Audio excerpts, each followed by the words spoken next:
Dan habaib itu mulia memang ada di Indonesia. Orang kalau sudah dengar Habib itu buh alim, buh enggak, pokoknya Habib. Apalagi serbannya 7 tumpuan. Wah, sudah apapun akan diberikan. Dulu sering saya itu didatangi orang yang suka-suka ngaku Habib. Saya marahi. Karena ini orang ini hanya ngendel-ngendel bukan karena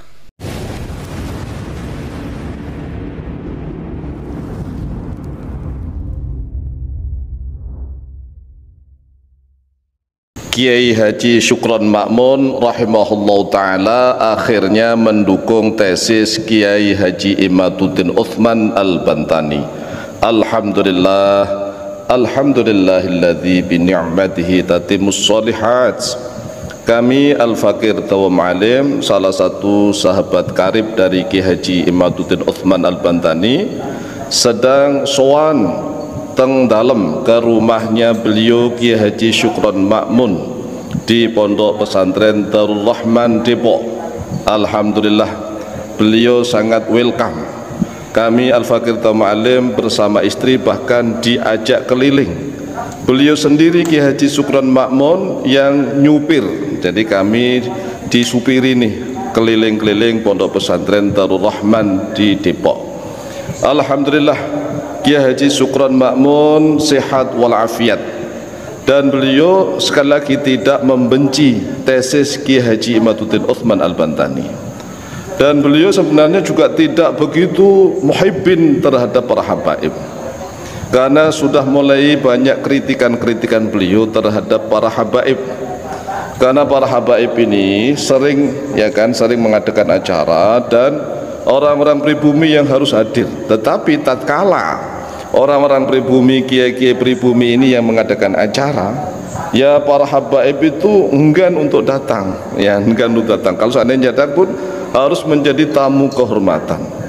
Oleh sebab itulah Kiai Haji Syukron Ma'mun rahimahullah ta'ala ini sudah mulai bangkit dan berani menyampaikan kebenaran. Tetapi kalau beliau ini kiai sepuh, ya maka beliau harus hati-hati kalau ngomong di depan jamaah, di depan banyak orang, karena tingkat pengetahuan yang berbeda.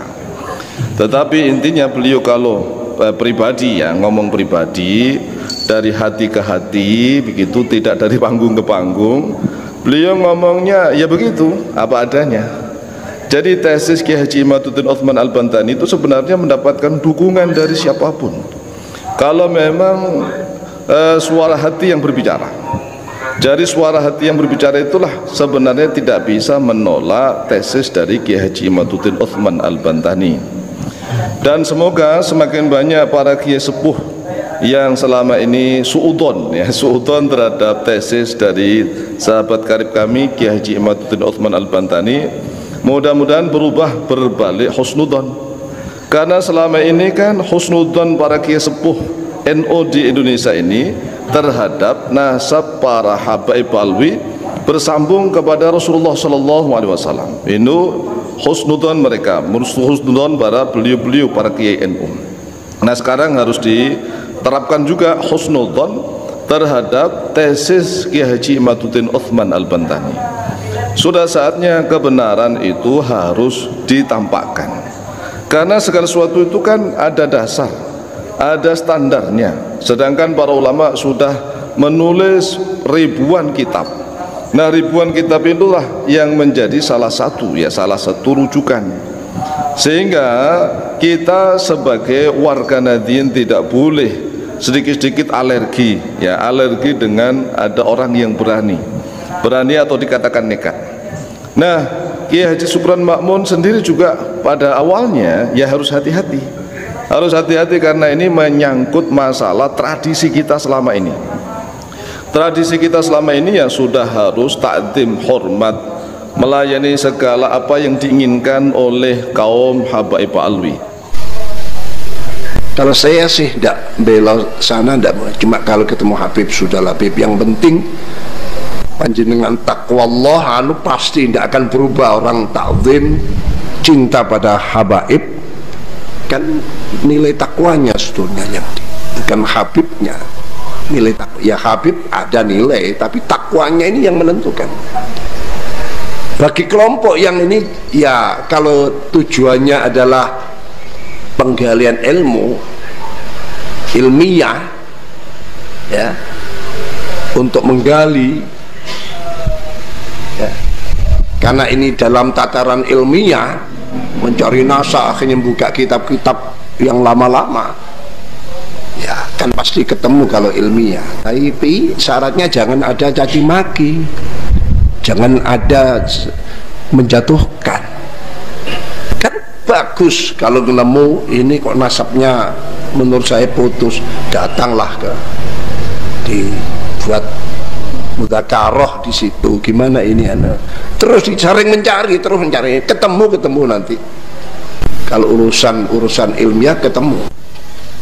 Kalau urusan ilmiah akan membangkitkan anak-anak yang cerdas-cerdas itu terbangun, ya, tergugah untuk mulai ingat pada dulu waktu ngaji, bahkan buka-buka. Bisa melahirkan anak-anak cerdas atau memunculkan mereka yang selama ini tidur bisa muncul, tapi tetap dalam koridor husnudzon, koridor yang penuh dengan ketawadhuan, bukan lalu apa istilahnya itu ya ngungkit sejarah, ngungkit mbahnya dulu, ngungkit. Ini sudah bagus punya di Indonesia, dan habaib itu mulia memang ada di Indonesia. Orang kalau sudah dengar Habib itu buh alim buka pokoknya Habib, apalagi serbannya 7 tumpuan, wah sudah apapun akan diberikan. Dulu sering saya itu didatangi orang yang suka-suka ngaku Habib, saya marahi, karena ini orang ini hanya ngendel-ngendel, bukan karena. Tapi kalau ada Habib yang baik, ya saya muliakan, sama saja dengan yang lain. Gus kan sama dengan Gus, siapa gelar-gelar yang di luar Jawa ini atau di Jawa Barat banyak gelar-gelar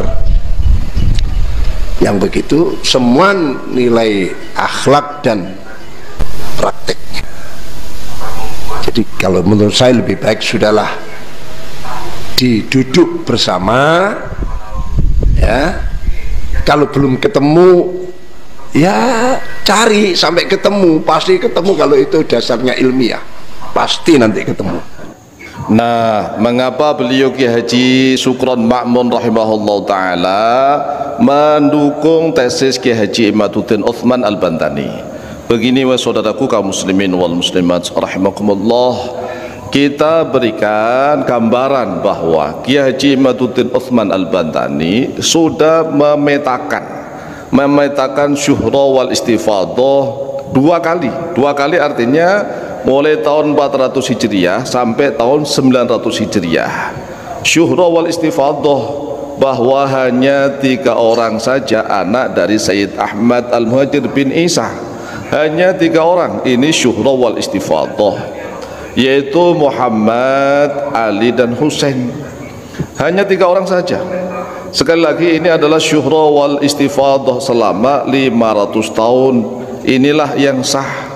Jadi selama 500 tahun mulai tahun 400 Hijriah sampai tahun 900 Hijriah. Mengapa diawali tahun 400 Hijriah? Karena wafatnya Sayyid Ahmad Al-Muhajir bin Isa itu sebelum tahun 400 Hijriah. Kemudian kenapa dibatasi sampai tahun 900 Hijriah? Karena ini awal dari menyebarnya syuhra wal istifadah yang kedua. Jadi tahun 900 Hijriah sampai tahun 1444 Hijriah. Sekarang tahun 1446 ya. 2 tahun yang lalu ini sudah perdebatan masalah nasab di Indonesia. Nah, tahun 900 Hijriah sampai 1440 Hijriah ini anaknya Sayyid Ahmad Al-Muhajir bin Isa itu berubah menjadi 4. Awalnya syuhra wal istifadhahnya hanya 3, yaitu Sayyid Muhammad, Sayyid Ali dan Sayyid Husain. Tiba-tiba berubah menjadi 4 ditambah Ubaidillah. Nah, inilah benang kusutnya, benang merahnya di sini. Sehingga banyak sekali tokoh NU yang mengatakan kita husnudzon saja kepada nasab para habaib Alwi. Husnudzon dengan menggunakan dalil syuhra wal istifadhah. Maka pertanyaannya bisa kita jawab, syuhra wal istifadhah yang sah itu mulai tahun 400 Hijriah sampai 900 Hijriah. Syuhra wal istifadhahnya bahwa putra Sayyid Ahmad Al-Muhajir bin Isa hanya ada 3 orang saja, yaitu Sayyid Muhammad dan Sayyid Ali dan Sayyid Husain. Adapun syuhra wal istifadhah setelah tahun 900 Hijriah sampai sekarang, sampai kemarin lah, bukan sekarang ya, kemarin, yaitu tahun 1444 Hijriah, anaknya Sayyid Ahmad Al-Muhajir bin Isa ini berubah menjadi 4, yaitu ditambah Ubaidillah.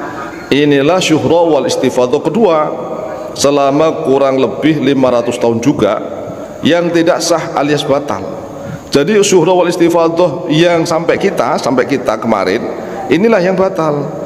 Ini yang sudah diteliti oleh Kiai Haji Imaduddin Utsman Al-Bantani, karena beliau sudah memetakan antara tahun 400 Hijriah sampai tahun 900 Hijriah. Kemudian periode kedua yaitu tahun 900 Hijriah sampai tahun 1444 Hijriah. Nah, kalau terjadi syuhra wal istifadhah dua, maka dalil syuhra wal istifadhah yang terdahulu yang dipakai. Oleh sebab itulah ini membutuhkan penelitian yang sangat jeli. Kalau hanya menukil saja mungkin ya tukilan yang kedua ini, yang dari syuhra wal istifadhah yang kedua, yang ini yang tidak sah alias batal. Oleh sebab itulah semoga semakin banyak para ulama dan kiai nahdlatul ulama yang mendukung tesis Kiai Haji Imaduddin Utsman Al-Bantani. Demikian, semoga manfaat, lebih kurangnya mohon maaf.